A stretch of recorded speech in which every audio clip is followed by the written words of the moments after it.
Good evening, everyone. Thank you for having me. My name is Assemblyman David Valadeo. I represent Hanford area, like you said. I think we've got a slide presentation somewhere. Is there anybody that's running it? Or? It's good. Good to go. Okay, first slide.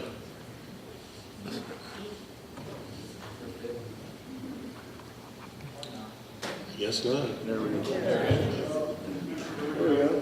Thank you. If we could go ahead and go to this. We're skipping number 2 because there's no video today. All right, there it is. Thank you. Rushing to spend federal money. One of my biggest issues with this high-speed rail, last year at the very end of the election cycle, money was thrown at this by our president and rushed this and put this project into high gear. And the way I looked at it was basically that we had a car on wobbly wheels and we told that driver to put it in high gear and hammer down and hope for the best. I see this project costing $100 billion easily. I know the LAO came out with a $67 billion number. The high-speed rails come out with a 43. So I see the 2.6 or whatever the dollar amount is, $billion, as only 3%. I'm a business owner. I've invested, I've actually created some jobs, and I've actually built some infrastructure. I have never in my life heard of anybody rushing into a project, especially of this magnitude, larger than our state of California's budget, for 3%. I think that's really asking for problems. Would a private business do that? I don't think so. If the high-speed rail is going to be built, it should be done in a way that doesn't unnecessarily affects our local businesses, our homes, and there's a big cost there. What we see here in Fresno County, we talk about bringing in jobs with the maintenance facility. I think they said 1,500 to 2,000 jobs. The other day in Fresno City Council, they talked about maybe affecting as many as 1,500 businesses. And if every one of those businesses only employs 1 or 2 people, we've already taken out that many jobs. And we've tied jobs that our private sector, taken those away and uprooted them, and hopefully they land back in California. But if I was given the opportunity, being bought out at market value, whatever that may be, and given a chance to move, would I reinvest in California with today's business climate and the regulations coming down? And the way I equate that, or look at that, is as a person that's going to be given hopefully market value, whatever that market value might be today or in the next few years, can I reinvest? Can I build my business back up in a new facility with new regulations, with new costs, with new property, for the same amount of what high-speed rail is going to call your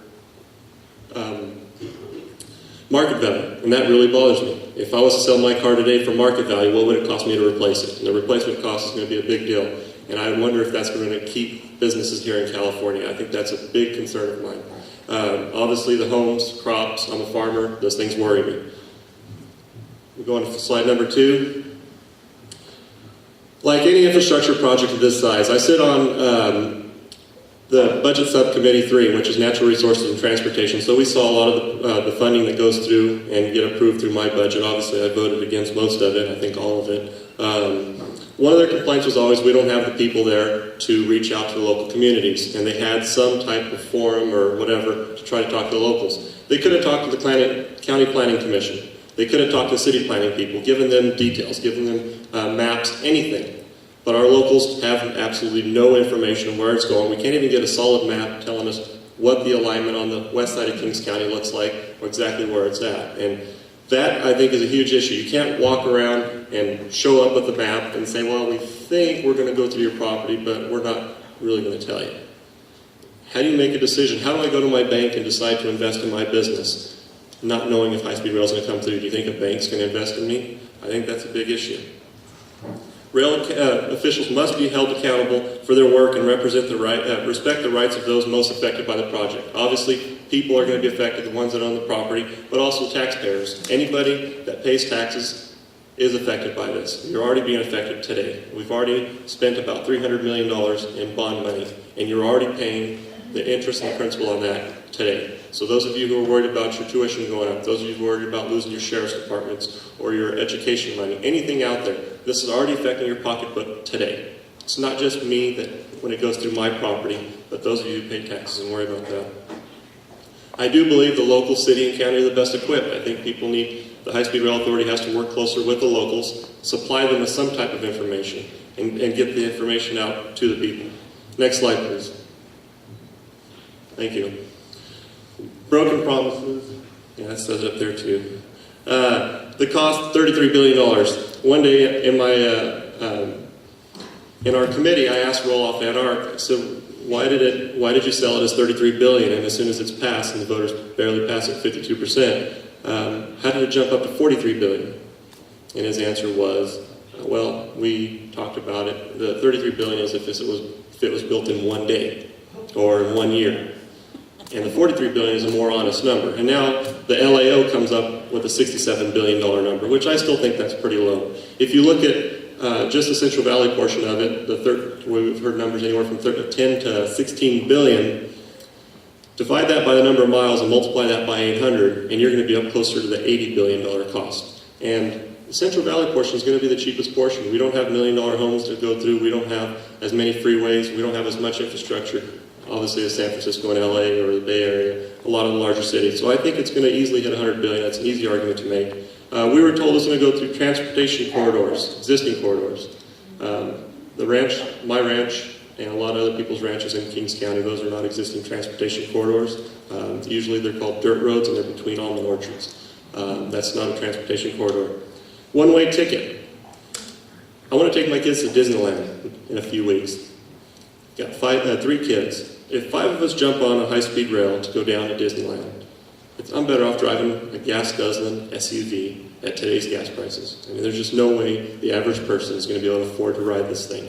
I don't believe average college kids are going to be able to ride this on any sort of regular basis. I don't see average people have to go to work. If the numbers I've seen out there, where if you had to ride this every day to go to work, you'd have to make an extra $2,000 a month. You're better off just making a bigger house payment. And at the end of the day, after you've made those $2,000 a month, you've got a nicer home instead of giving the money away to a transportation company. So I don't see the ridership being anywhere. I've seen numbers where actually as many as all the ridership estimates, they usually end up only being about 40% of the original estimates. Next slide.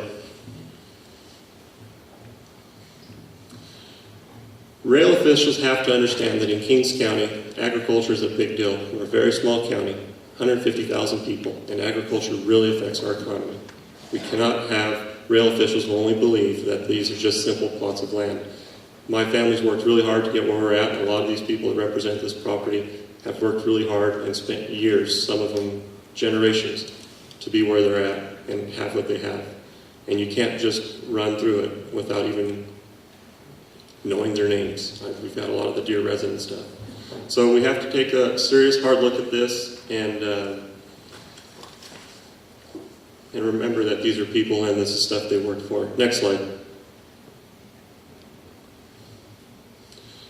High-speed rail is an exciting idea. Again, like I said earlier, I'm a business owner. I've actually had to invest. I've purchased stuff for my operation that some of the first in the country. And I spent and invested heavily on some of these new and exciting technologies. Completely understand what we're trying to get at, what we're investing in.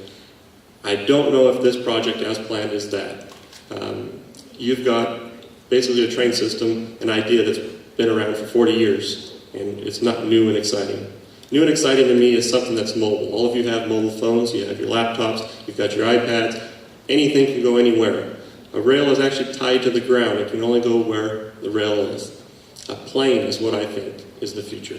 It can go anywhere. If you're in San Luis Obispo and you want to go to Mojave, there's a plane. And if there's enough people to ride that plane and there's enough business there, I've talked to the Southwest Airlines and all the other airline companies in the past few weeks. They're more than willing to bring the service to where we need it, but we cannot build a project like this just because of a couple people that want to go from Fresno to San Francisco on a trip. There's no need to rush. I really don't believe that because of 3% we need to rush in this project. We need to slow it down.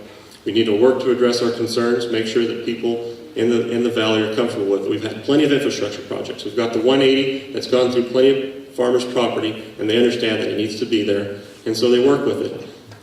And we need to make sure that we have the commitment to protect and defend our constituents. And my time is up. Thank you.